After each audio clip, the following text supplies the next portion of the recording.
This is Weekend Winners, and it's QSTARS race night coming through at Albion Park this Saturday night. So all runners competing are Q-bred. We've got 4 Group 1 features. They're all chasing big money, $150,000 as well. It's a loaded program. We've got pacers and we've got trotters. The last 2 races on the program for the trotters, 2-year-olds and 3-year-olds. So something for everyone this Saturday night. In this edition of Weekend Winners, I'm going to speak with Trent, Dawson and Neilson.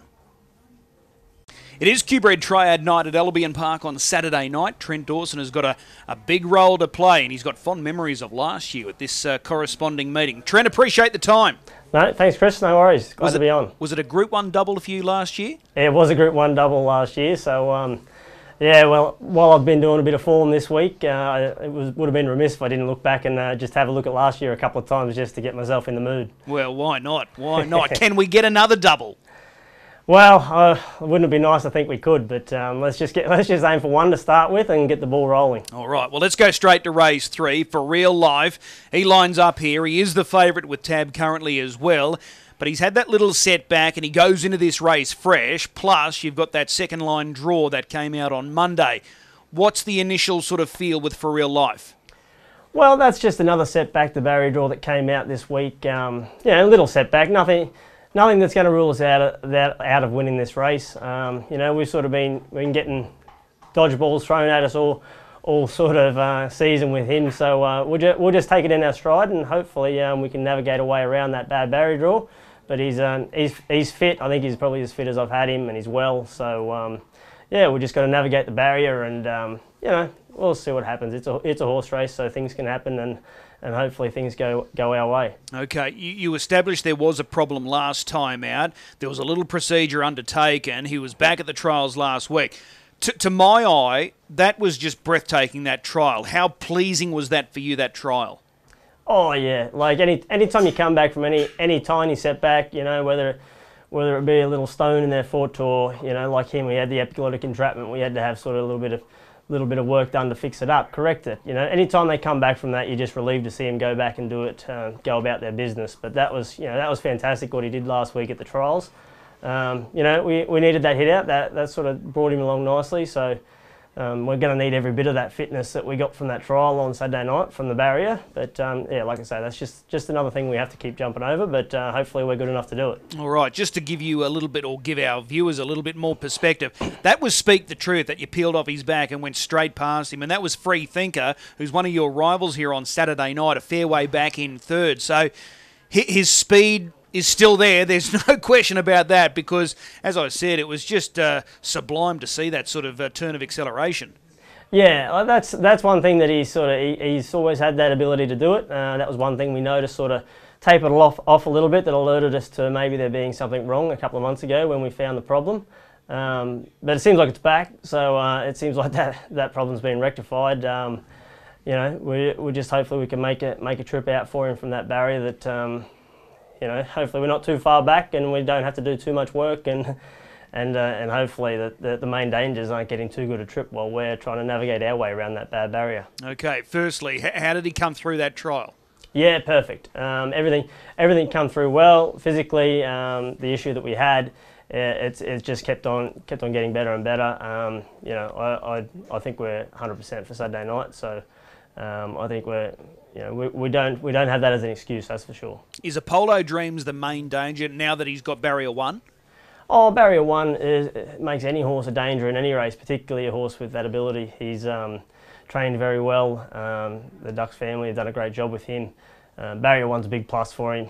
There's a number of other horses, probably at least half a dozen other horses in that race that, with the right trip, are definitely big dangers. So you know, it's going to come down to like who can get the best trip. And obviously Apollo Dreams, having barrier 1, looks like he's going to have the most clear-cut passage to having a good trip at this point. So we just hopefully we get our little bit of share of good luck, and you know, things can work out for us. All right, a couple of hypotheticals. If Apollo Dreams is out in front and you're back in the pack, but you're able to get cover, can you give him a start and run him down? Oh, I mean, Albion Park's such a leader, fence-biased track. It's very hard to, you know, no matter how fast your horse is, you know, it's very hard to make up a deficit on this track. So, you know, that being said, like we just have to hope that things work out for us. All right. You don't want to be parked out. You want your guy dressed up with cover. Is that the sort of bottom line? Not necessarily. No, absolutely not. Really, trying to take a sort of bit of an open mind into it. I envisage it probably at some point I'll be getting forward in the race. You know, probably like depending on how it plays out. You know, I probably can't afford to allow anyone too much of an easy time. So at some point we'll probably have to do something.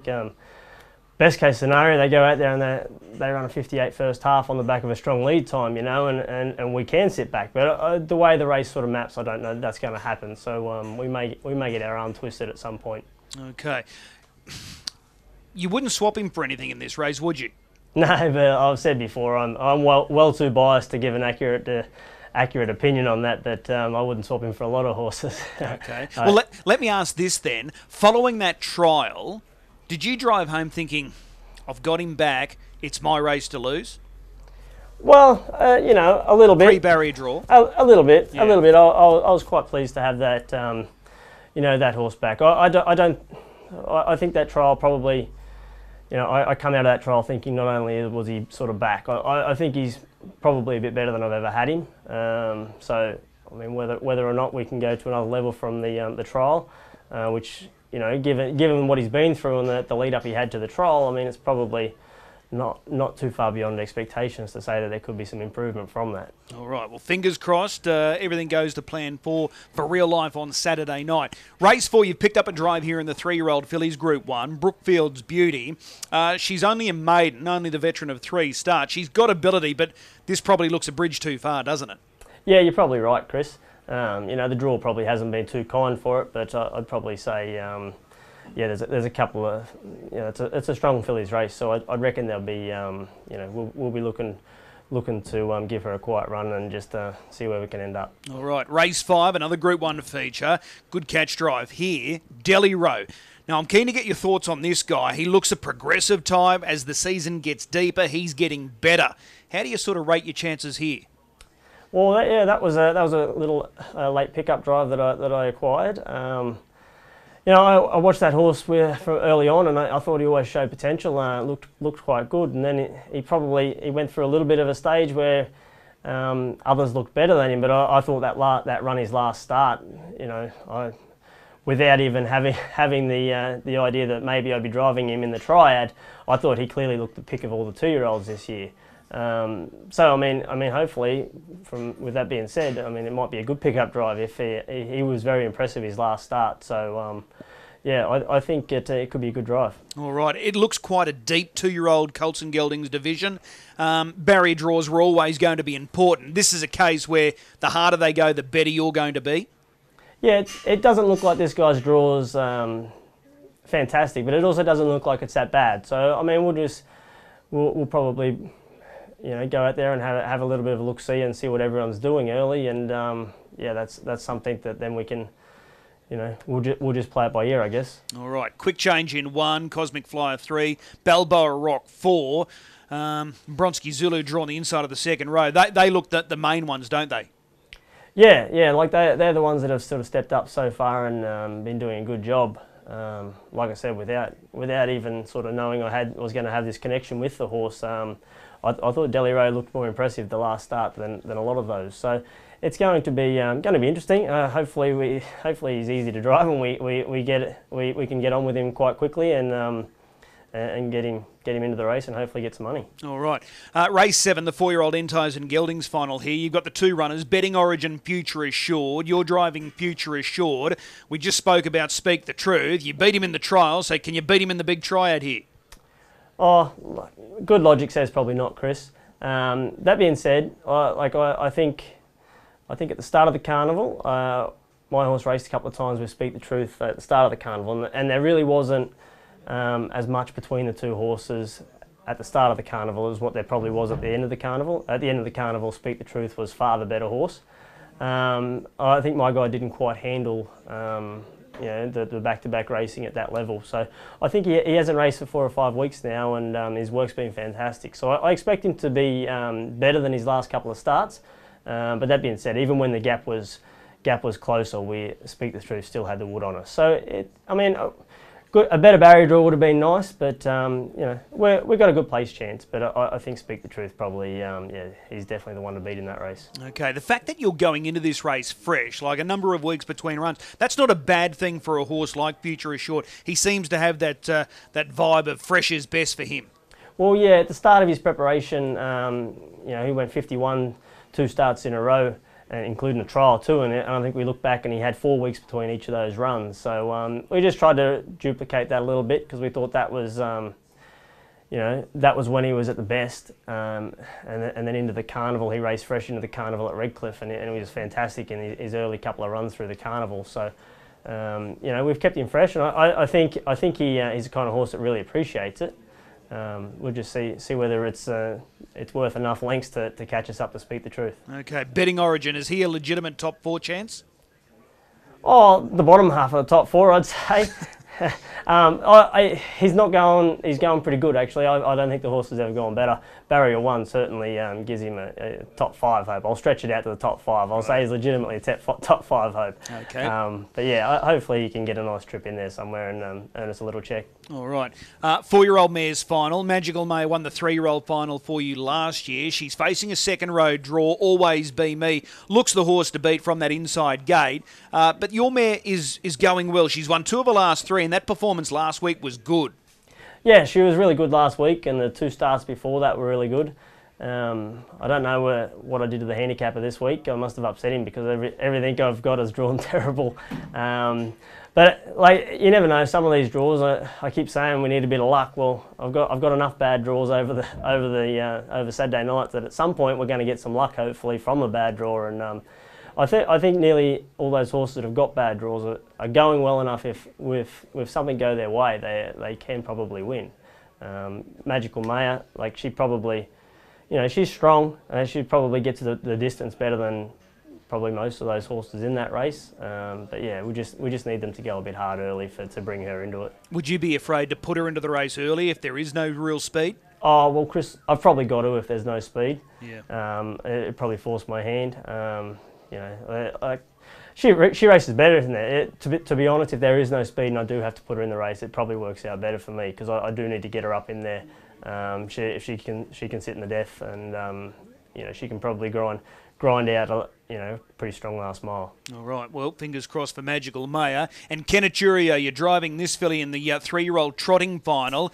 Comes up with gate 2, stand start. Looks a good chance. Yeah. I drove this horse in the Great Square earlier in the year through the carnival.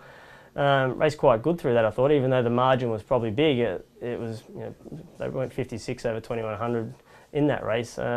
I think it's definitely a chance. Hopefully we can step away and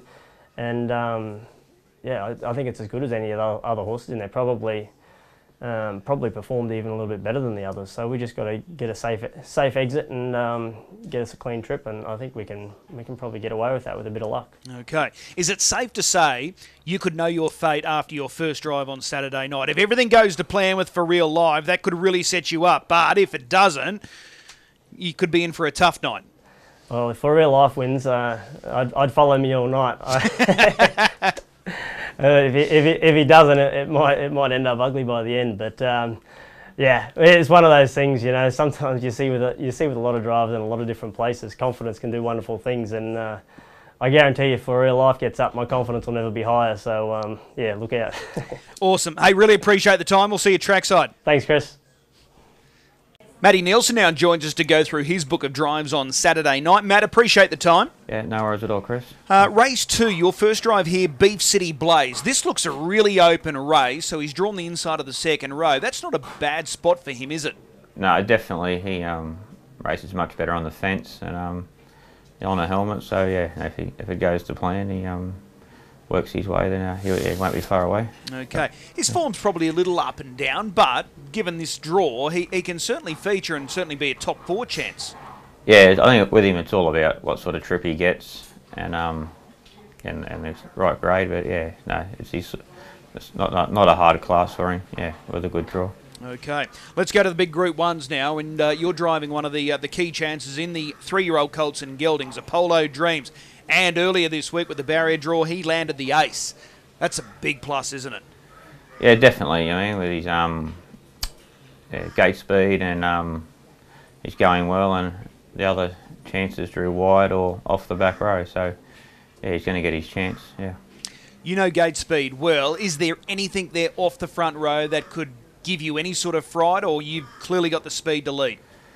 No, I don't think so. I think he'll, from the rails, he can come out pretty good. And yeah, there's a couple out wide, but I can't see him being any quick enough to challenge him early. You know, it's too far to come across from the outside. But yeah, no, I'm sure he'll be quick the first 100 yards and yeah, put himself in front. It's a double bonus just on your point that you just raised. The fact that you've got the inside gate, you've got a few of those main players drawn wide and the rest of them are off the second row. It couldn't have panned out any better. No, definitely. It looks the right one, and then the one that's going to be following us is a roughie. So it looks a good draw on paper. All right, he was able to take out one of the heats last week. You drove both heat winners last week, but just on Apollo Dreams, how pleasing was it for you as the regular driver of this horse to see him just sort of put that field away like he did? Yeah, he quickened up okay. I did expect him to obviously beat them as he did, but yeah, no, he felt pretty good without asking him for his top. But he he was good. You know, it was good to get a nice, comfortable run with him leading into the race, not having a hard run. Yeah. Did he feel strong going through the line? Yeah, no, he's good. He's pretty good. For him, I mean, when he generally gets away from him, he can just doesn't stop, but just relaxes that little bit. But he was pretty good through the line. Okay. Yep. How big of a difference was there in feel between Apollo Dreams and the other heat winner which you drove in Hold On To Your Bling? Oh, different horses, but it was the first time I sat on Shannon's horse. And he was good. He just travelled all the way, and he was so he ran a strong last half and did it comfortable. Yeah. Okay. Yeah. Let me pose this one to you hypothetically. If you got a lead time at about 37.5 and you've run the first half of the last mile in about 61, is there anything there that can run him down given those sort of splits? Oh, obviously there's some very nice horses there, and it would be great to be able to get that sort of sectionals, but I don't know if we'll be able to do that. But he'll give him something to chase anyway if he's got that easy enough time. Yeah. Yeah. Is For Real Life the biggest threat? Is that the one you're most concerned about? He's very speed. He's very quick. You mean, but he's he's got to come off the back, which is the last couple of times he was beaten he sat outside the leader in the breeders, and I think he was a good second, and then he obviously had that hard run, and I think it was the Queenslander, which didn't go to plan for him. But yeah, no, so he's going to have to work for it to be able to get the victory. All right. If he made an early move, if the pace was steady and you were able to dictate up front with Apollo Dreams and he came around to sit outside, do you think he could out-muscle you over the latter part? Oh, well, it's their first. We're going to find out. They've never really been to that. I mean, it's I couldn't say. It'll be a good race. I mean, it'll only be the last 100 yards. I think the strongest horse would tell who it's going to be. It's a good clash coming up, isn't it? Yeah, and don't forget the other horses there. Shannon's horse, which beat me a couple of starts ago, sitting on me, and also Garrard's horse. It's been going in the good races, and it can beat all these horses in the Breeders' Classic, and there's good 4 or 5 chances there. Yep. Yeah. Absolutely. Looking forward to that one. That's race 3, the Group 1 3-year-old colts and geldings. What about the 3-year-old fillies? You've picked up the drive on True Origins. This is going to be your first sit behind this filly. She's at big odds. Do you think she'll trouble the scorer at any stage here? Oh, she's going to need a lot of luck, and the draw, I think it isn't great for her. She needs to get to the fence, and I don't know if she can do that with the ones underneath her, but she's going to need a lot of luck. Okay, race 6, 2-year-old fillies, Group 1 final. To be fair to you, she's beautifully bred, this filly. Is she a 3-year-old in the making, this filly? Yeah, well, I've only had the one sit on her, and she was good. You know, she only just got beat, and yeah, no, she's she's definitely got some sort of potential there, and yeah, it's another sticky draw for her. But she comes out all right. But just whether we roll across and try and get a spot, or we'll have to work that out. Yeah. Okay, she went down narrowly behind Miss Consequences in the heat. What was the main takeaway from that run that day? Yeah, no, it was good. It was like the first time she'd only, I think she'd only had the one run back at Redcliffe. I think Link didn't go to plan for her, and then she no, good. I think it was, she raced them ones and she wasn't far away. You know what I mean? Obviously the better credentialed ones weren't in the heats, but makes it a bit harder in the final. But yeah, she's she'll need a little luck, but yeah, I'm sure she will be doing her best. Well, we'll follow her for next year. What about in race 7? 4-year-old Entires and Geldings here, Big Shadow. It's not the ride draws, Speak the Truth draws too. You're out in 7, so you'll need a bit of luck here. Oh, definitely. He's been racing really well, you know, for Graham Dwyer. He's but he's going to have to obviously give them better ones a head start, which makes it difficult. Okay, race 8, another great chance here for you. Coming up with a key draw, Always Be Me, again for Mark Ducks, like Apollo Dreams. She got the right gate last week. She was able to lead and get that victory. For her confidence, was that really important, that victory last week, Matt? Yeah, definitely. She had been racing, really happy with the way she'd been going, but like kept drawing 7 and different things off the back, and she's definitely better up on top of the speed and on the rails, so that's a big thing. And she was able to, she copped a bit of pressure last week, which was like, and she was able to find it enough at the line. Yeah, I think that race will give a huge benefit for this week. I mean, and gives me more confidence that she's ready to go. Yeah.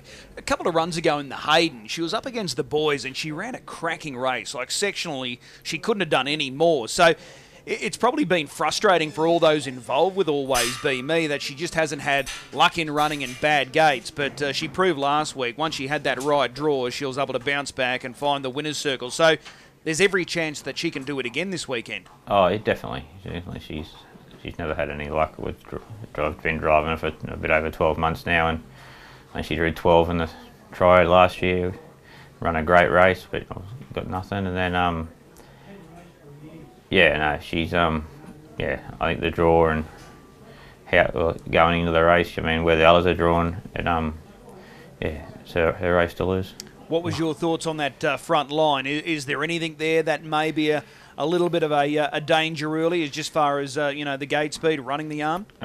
Mate, she's notorious. Could probably come out, but I'm pretty confident from that start. She'll get out. It was the first time I used her off the gate for a fair while last week, so I'm sure she'll be a bit sharper and protect the inside. Yeah, they'll have to be pretty quick to cross her. Yeah, distance, no worries. No, that's fine, and she's going in against her own age group and sex, so yeah, looks her race. Yeah. Yep, that's her race for sure with the right gate. And what about in this last race, the 2-year-old trotting final? Good money up for grabs here. You're driving Penny for Jason Carkeed. You've been with this filly all the way through. She's fresh up for this final on Saturday night. Stand start. What are the expectations?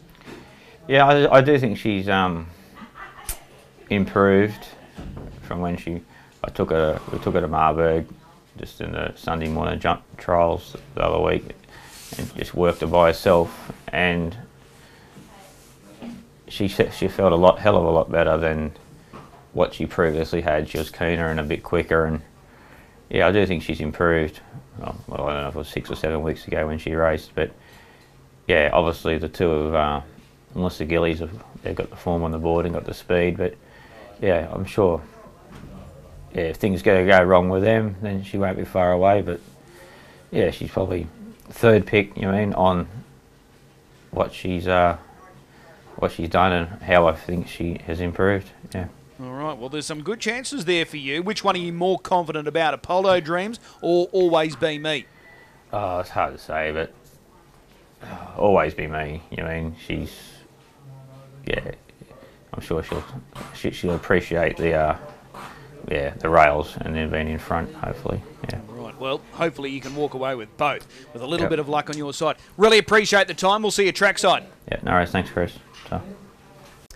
A big thanks to our two drivers today, Trent, Dawson, Matt, Neilson, giving up their time and insights ahead of Saturday night. We wish them the very best of luck as they chase Group 1 glory. Looking for a good thing on this program? I think race 4, number 1, Talk Like Motion, in the 3-year-old fillies division. I think she's got the right draw, she's in the right sort of form. She won the Queensland Oaks 2 starts ago and looked really sharp last Friday night. She can bring up 3 straight victories. She is chasing a little bit of history. She's already won the Breeders' Classic. She's won the Queensland Oaks. She's chasing the Triad here on Saturday night. I can only find one other filly that's done that. We've got to go back to 2011, and that was Forever Gold. So I'm expecting Talk Like Motion to join Forever Gold and make it a clean sweep. The Triple Crown there on the weekend. Looking forward to this card. It's going to be a great night. QSTARS race night, first of 10, just after 5 o'clock.